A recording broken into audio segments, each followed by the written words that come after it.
আজকের এই নাস্তাটা আমি যখনই বানাই বা যতবারই বানাই একটু বোর হই না, কারণ এটা বানানো তো খুবই সহজ আর টেস্টি হওয়ার সাথে সাথে এটা খুবই হেলদি। একদম তেল ছাড়া আমাদের ইনস্ট্যান্ট এই নাস্তাটা আমরা বানিয়ে নিতে পারবো। হ্যালো এভরিওয়ান, আমি অর্পিতা, ফ্লেভার উইথ অর্পিতার চ্যানেলে আপনাদের অনেক অনেক স্বাগত। তাহলে চলুন বন্ধুরা, শুরু করা যাক আজকের রেসিপি।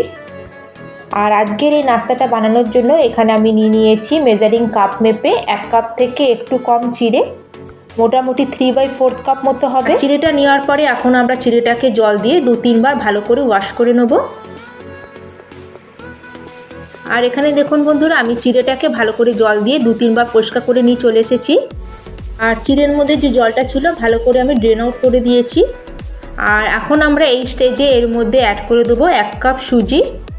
আর মেজারমেন্টের জন্য এরকম কোনো কাপ বা বাটি আপনারা সেট করে নেবেন, তাতে সব মেজারমেন্টটা নেবেন। যেই কাপ মেপে আমি নিয়েছিলাম 3/4 কাপ মতো চিড়ে, সেই কাপেরই আমি নিয়েছি 1 কাপ সুজি। সুজি আপনারা যে কোনো সুজি নিতে পারেন, এখানে আমি সিম্পল নর্মাল যে সুজি ঘরে সেটাই নিয়েছি, কারণ আমাদের ফাইনালি ব্যাটারটাকে পিসতেই হবে। আপনারা খালি রেশিওটা খেয়াল রাখবেন। এখন আমি এর মধ্যে অ্যাড করে দেবো 1/2 কাপ মতো ফ্রেশ টক দই। আর যদি চামচে বলি তাহলে 6 চামচ মতো ফ্রেশ দই হবে। এবার এর মধ্যে অ্যাড করে দেবো আমি স্বাদ অনুযায়ী নুন। আর যেই কাপ দিয়ে আমি সুজি মেপে নিয়েছিলাম 1 কাপ, সেই কাপেরই এখানে 1 কাপ নিয়ে নিলাম জল। আর জলটা অ্যাড করার পরে এখন আমরা সব কিছুকে খুব ভালো করে মিক্স করে নেব। বেসিক্যালি এই ইনস্ট্যান্ট স্পঞ্জি ধোসাটা বানানোর জন্য এখানে আমাদের দরকার খালি 3টে জিনিস। এটা হলো চিড়ে, সুজি আর দই। সাউথে এটাকে সেট ধোসা বা স্পঞ্জ ধোসা বা ইনস্ট্যান্ট পোহা ধোসাও বলা হয়। ঘরে আমাদের যে বয়স্ক লোকরা থাকে, যাদের খেতে একটু অসুবিধা হয়, তারা এই নরম এই স্পঞ্জি জালিদার ধোসা আরামসে খেতে পারবে। আর এটা খেতেও খুব টেস্টি তৈরি হয়। আর পুরো এখানে আমি 1 কাপ জল দিয়ে এটাকে খুব ভালো করে মিক্স করে নিয়েছি। আর এখানে আমাদের এখন ব্যাটারটাকে সব কিছু মিক্স করার পরে 10 মিনিট রেস্টে রাখতে হবে।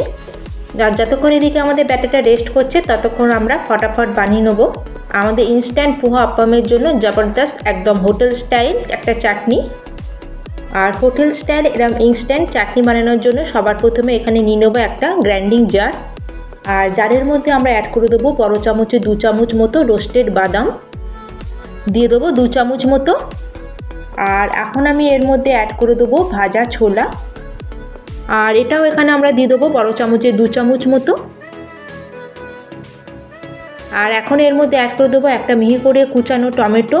খুবই সুন্দর তৈরি হয় এই চাটনিটা, একদম ইনস্ট্যান্ট, কোনো রকম কুকিং ছাড়াই। এখন এর মধ্যে অ্যাড করে দেবো অল্প একটু কারি পাতা, 6-7টা মতো পাতা হবে।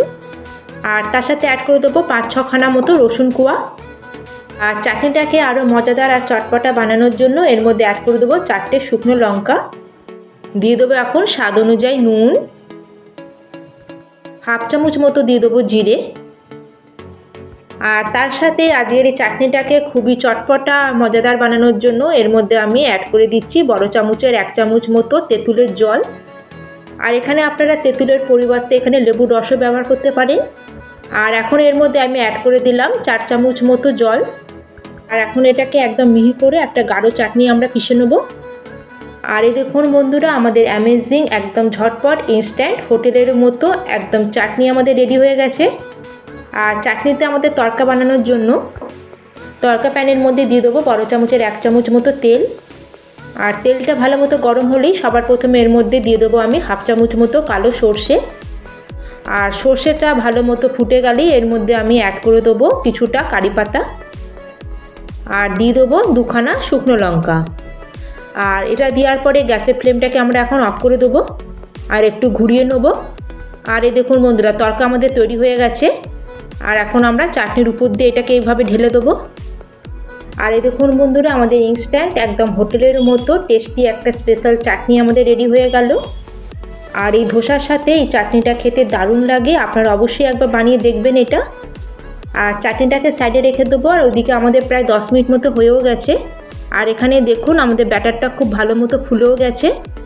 আর এখানে যতটা পরিমাণে আমি জল অ্যাড করেছিলাম, জলটা এখানে পুরো সুজি আর চিড়ে অ্যাবজর্ব করে নিয়েছে। আর এখন আমরা কি করব, নেবো এখানে একটা গ্রাইন্ডিং জার। আর গ্রাইন্ডিং জারের মধ্যে আমাদের সুজি আর চিড়ের যে ব্যাটারটা আমরা রেডি করে রেখেছিলাম সেটাকে এর মধ্যে অ্যাড করে দেবো।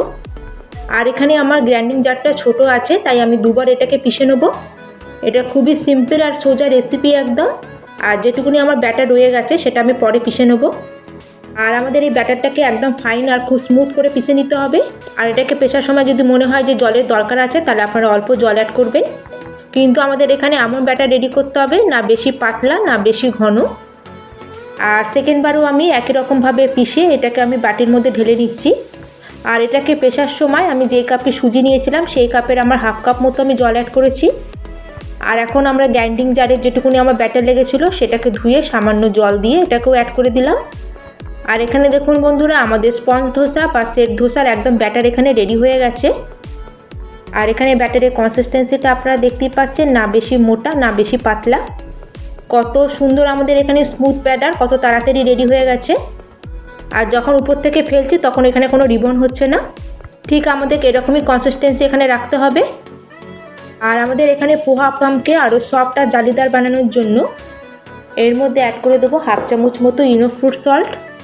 আর আপনাদের কাছে যদি ইনো ফ্রুট সল্ট না থাকে তাহলে আপনারা এখানে হাফ চামচ মতো বেকিং পাউডারও ইউজ করতে পারেন।